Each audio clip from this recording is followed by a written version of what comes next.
Fritz was jumping up and down when he saw all their gifts around the tree. A beautiful doll named Miss Clara and a pretty silk dress for Marie, a company of toy soldiers and a splendid toy horse for Fritz. Then Marie noticed a funny little soldier with skinny little legs and a head that was much too large for his body. He was dressed in a handsome soldier's jacket of red, along with a pair of shiny black boots. Papa, Marie asked, holding up the nutcracker. Who is this? Papa knelt down and said, That fellow will crack nuts for us. He is a present from Godfather Drosselmeyer. The family took turns cracking nuts with the wooden soldier. Fritz chose the biggest, hardest nut, and there was a loud crack. The nutcracker's jaw was broken. Oh, my poor little nutcracker, cried Marie. She wrapped the wounded nutcracker in her handkerchief and cradled him in her arms.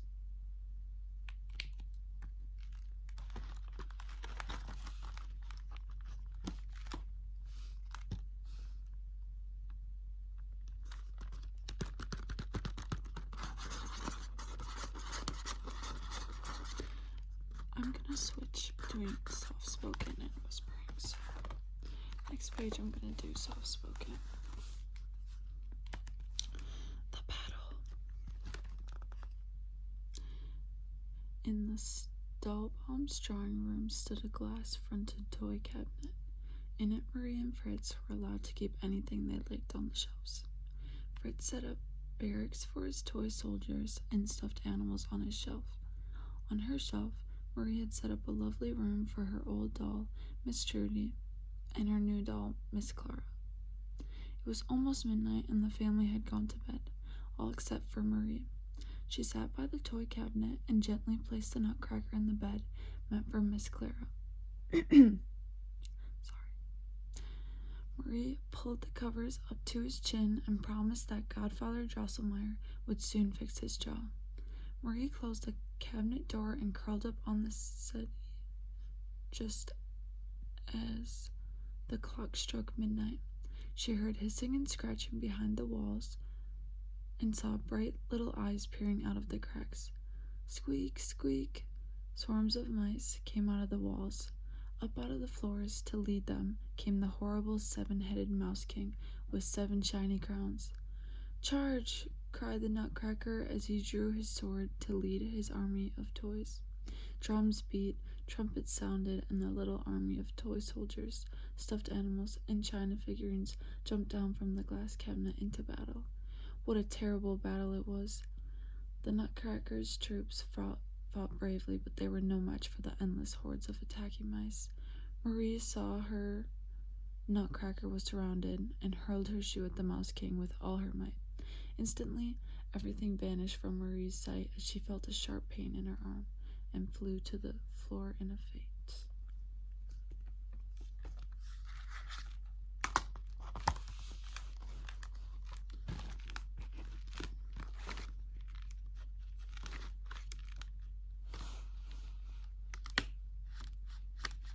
Oh, this one's broken, I think. Oh, this guy, his head is supposed to come up, I think.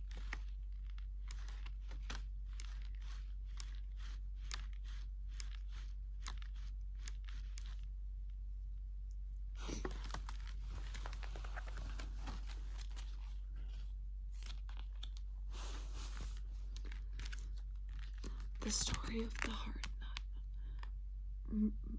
Marie awoke in her own bed with her mother and the doctor besides her.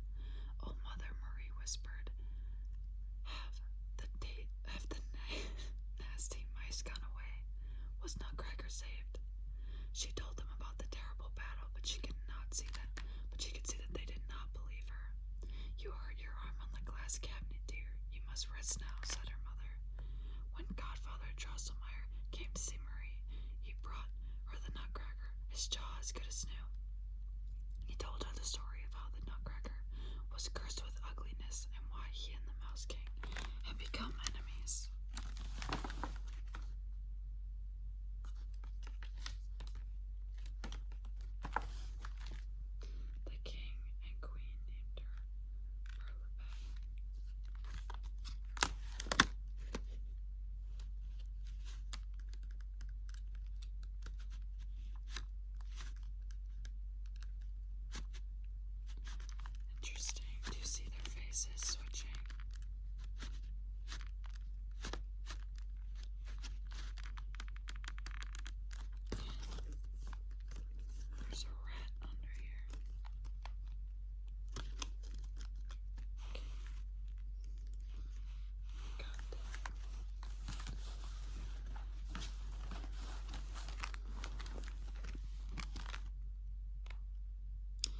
The Nutcracker slays the Mouse King.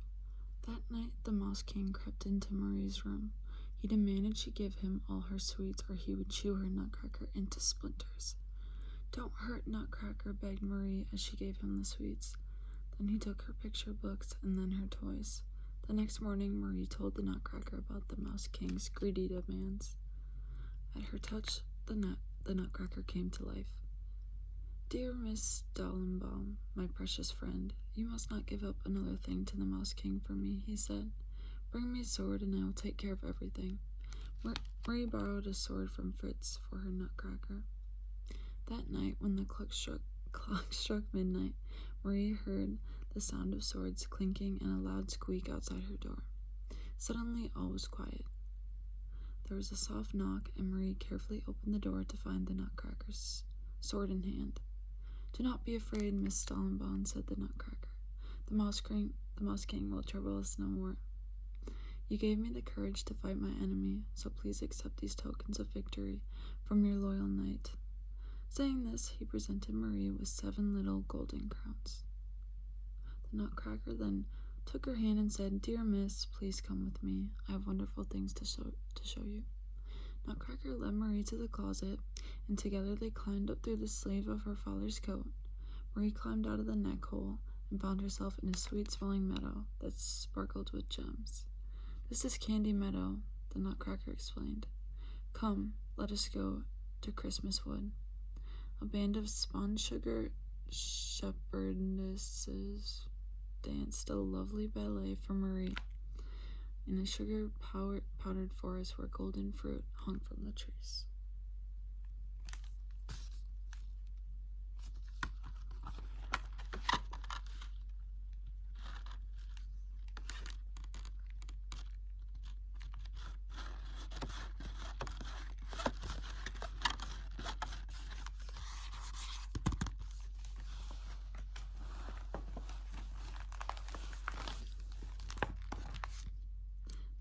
Sweets. Marie followed the Nutcracker along a lake shore where little hazelnut fish played in the waters. They came to a little village whose golden brown buildings were decorated with icing, almonds, and bonbons. "This is Gingerbread Town," said the Nutcracker. "Come and we'll cross Rose Lake to the capital city." He clapped his hands and a jeweled boat appeared, pulled by 2 golden dolphins. They were greeted by 3 handsome sailors with palm leaf parasols, who then led Marie and the Nutcracker onto the beautiful boat. As they floated across the rose-scented waters, Marie looked down and saw a charming little girl smiling up at her. "Look," she said, pointing into the waves. "There's Princess Perlipat smiling back at me." The Nutcracker sighed and said, "That is not Princess Perlipat, dear Miss Dollenbaum. That's your own sweet reflection you see in the water." When they reached the shore, Marie found herself in a grove of trees hung with sugar-candied fruits, surrounded by a delicious fragrance. "Ah, here we are at Sugar Plum Grove," the Nutcracker explained, "and there's the capital, Candy Town." They were greeted by 3 handsome sailors.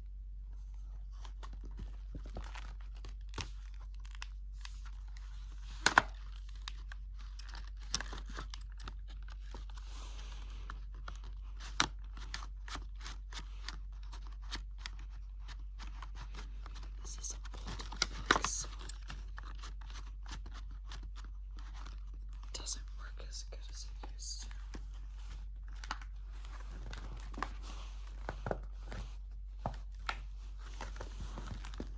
Candy Town. Marie was amazed by what she saw in Candy Town. The walls were made of transparent candy and of every color.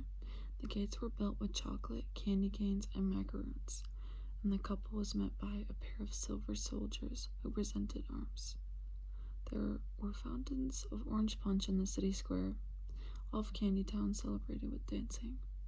Upon their arrival, they were greeted by a little man in a brocade coat, saying, "Welcome, my prince. Welcome to Candyland." The Nutcracker and Marie went on to a castle with 100 glowing rosy towers.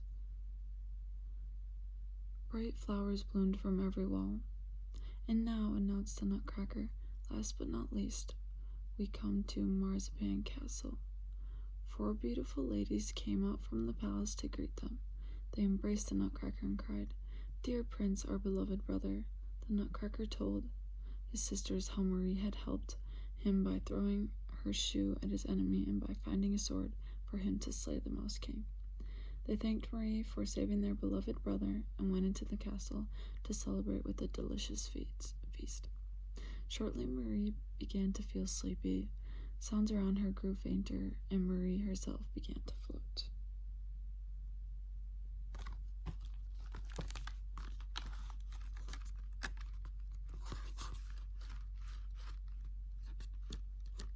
This must be his sisters.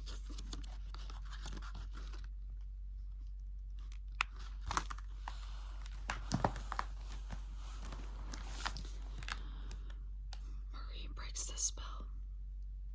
As a mist surrounded her, Marie felt herself rising higher. Suddenly there was a poof, and Marie was in her own bed. It was daylight. "Good morning, dear," her mother exclaimed. "You have had a long sleep.